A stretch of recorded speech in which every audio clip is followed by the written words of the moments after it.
Bonjour, donc départ de location avec un Tricity. On va commencer avec la clé. Donc l'empreinte qui se trouve ici permet de lever l'obturateur. On met la clé jusqu'à pousser le ressort et que la clé revienne. À droite, on met le contact. À gauche, on ouvre la selle. Aujourd'hui, on ne parle pas du verrouillage de la direction puisque en location, on vous demandera de ne jamais bloquer la direction. Uniquement de mettre un antivol à un point fixe systématiquement. Donc je mets le contact.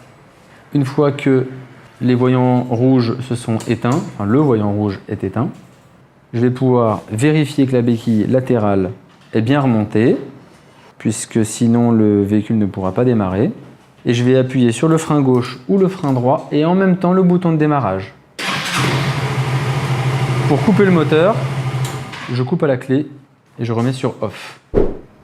On vous livre le véhicule avec un certain niveau de carburant, souvent le plein. On vous demandera de ramener le véhicule avec le même niveau ou plus. Si vous le ramenez avec un niveau inférieur, il y a des frais qui s'appliquent. Pour remettre du carburant, vous ouvrez la selle, vous enlevez le bouchon, vous mettez du 98 ou du 95 ou du 95-10, les trois sont miscibles. Lorsque le bouchon est correctement verrouillé, les flèches du bouchon regardent les flèches du capot en plastique. Une fois que le véhicule est en route, vous laissez tourner le moteur quelques instants, le temps de mettre votre casque et vos gants.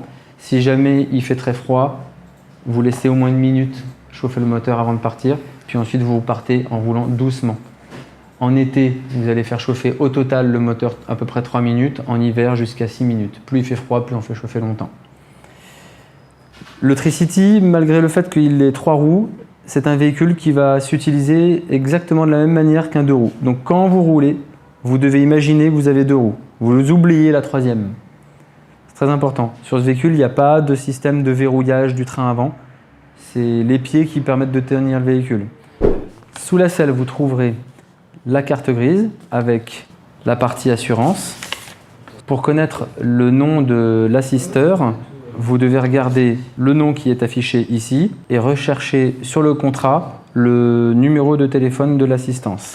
Vous trouverez aussi un constat en cas d'accident et tous ces documents, vous devez les laisser dans la pochette sous la selle. Pour le stationner, toujours sur la béquille centrale plutôt que la béquille latérale puisque la latérale n'est pas très stable alors que la centrale tient bien le véhicule. Évitez de stocker des choses de valeur dans le top case ou sous la selle puisque ce sont des coffres qui sont faciles à ouvrir en stationnement. Privilégiez les emplacements de roues et si vous vous mettez sur le trottoir, pensez toujours à faire en sorte qu'une poussette double, donc côte à côte, puisse passer. Si vous n'avez pas cet espace, vous pouvez considérer que c'est abusif. De toute façon, quand vous vous mettez sur un trottoir, vous prenez le risque potentiellement de vous prendre une amende.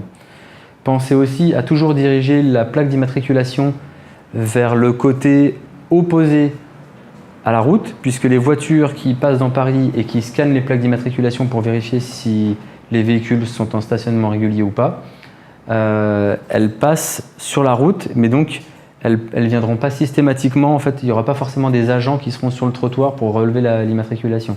Donc si vous le mettez de l'autre côté, c'est plus intelligent. Vous pouvez éviter en fait la verbalisation, même si vous êtes sur le trottoir.